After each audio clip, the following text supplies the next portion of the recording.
Donc ce travail en routine avec les agriculteurs, on le fait via cet outil, qui est un outil développé par l'Institut de l'agriculture durable, qui s'appelle les Indiciades. On regarde sur chaque ferme les performances qu'on obtient sur une année, et l'année suivante, on vient voir pour chaque indicateur si les performances se sont détériorées ou au contraire se sont améliorées.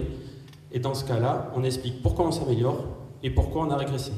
Et le but est de diffuser ces connaissances, diffuser les savoir-faire, diffuser les leviers d'action qui sont possibles de mettre en place chez les autres agriculteurs. Donc ici, vous avez une évaluation sur la première année, et les années suivantes, c'est ce qu'on a fait chez Christian, on vient voir pour chaque indicateur où est-ce qu'on se trouve. Comme ça, on arrive à mettre une image sur les performances globales de la ferme à un instant donné. En plus de ces évaluations, on va dire à l'échelle de la ferme, on fait des évaluations à l'échelle de la parcelle, aussi bien dans le temps que dans l'espace. On compare toujours des mesures entre différents systèmes, entre différentes pratiques culturelles et couverture des sols, et on mesure toujours des différences entre différents mois de l'année pour voir l'évolution dans le temps et une évaluation spatiale. Et parmi les mesures qu'on fait en routine avec ces agriculteurs-ci, ce sont des mesures qui ont été mises en place avec ces agriculteurs.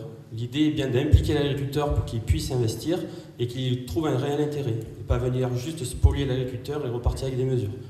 On fait ensemble un travail, on essaye de mettre en avant ce qu'ils savent faire et on le diffuse. Ici, vous avez tout simplement une mesure des reliquats azotés dans le temps chez un agriculteur en bio depuis 2 ans, sans travail du sol, avec couverture permanente des sols avec des légumineuses. On regarde la dynamique qu'on peut avoir entre le carbone et l'azote sur ces parcelles.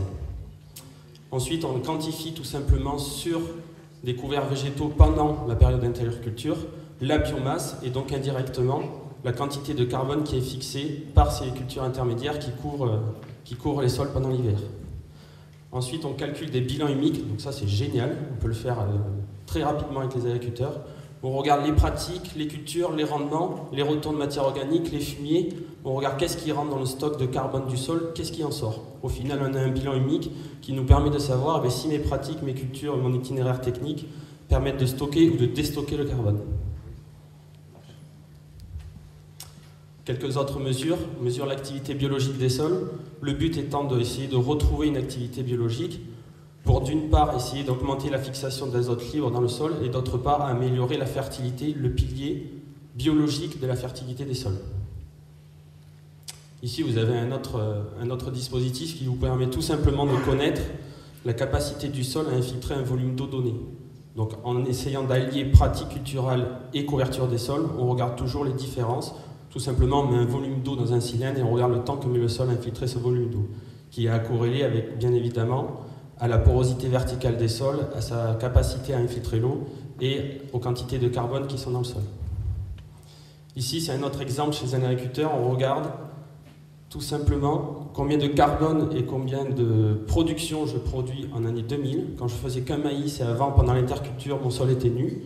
Comparé à une année 2014 où j'ai fait un couvert estival ici, vous voyez, un couvert qui est un métail qui est valorisé dans l'alimentation d'un animal, puis mon maïs.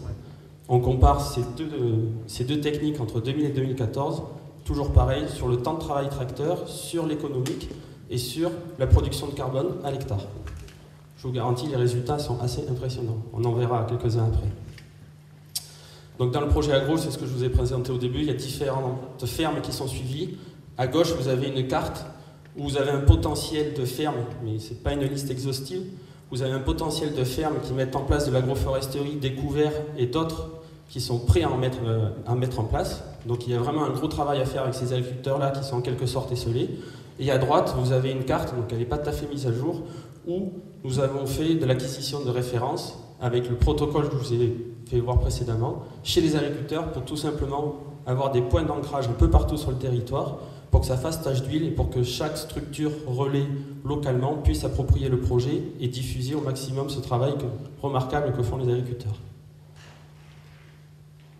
Ça, c'est ce que je vous ai fait voir précédemment. On essaye de passer d'un modèle, on va dire, en haut, où les sols sont nus, travaillés, avec un modèle où on maximise la couverture des sols via l'agroforesterie et les cultures intermédiaires.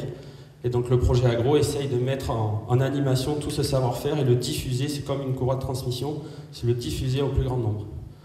Donc aujourd'hui, je voulais juste conclure en disant qu'il fallait faire confiance à ces agriculteurs, essayer de leur donner des outils pour qu'ils communiquent entre eux, et notamment essayer d'identifier qu'ils font un travail remarquable, que pour la plupart d'entre eux, ils sont capables de protéger, de produire et de gagner leur vie en agriculture, et qu'au final, mettre en place de l'agroforesterie, des couverts végétaux et ainsi de suite, ce sont des pratiques qui intensifient la production dans le temps et dans l'espace, mais ce ne sont surtout pas des objectifs à atteindre à tout prix, mais bien des moyens qu'on met en place pour atteindre des objectifs qui répondent à des intérêts de biens publics.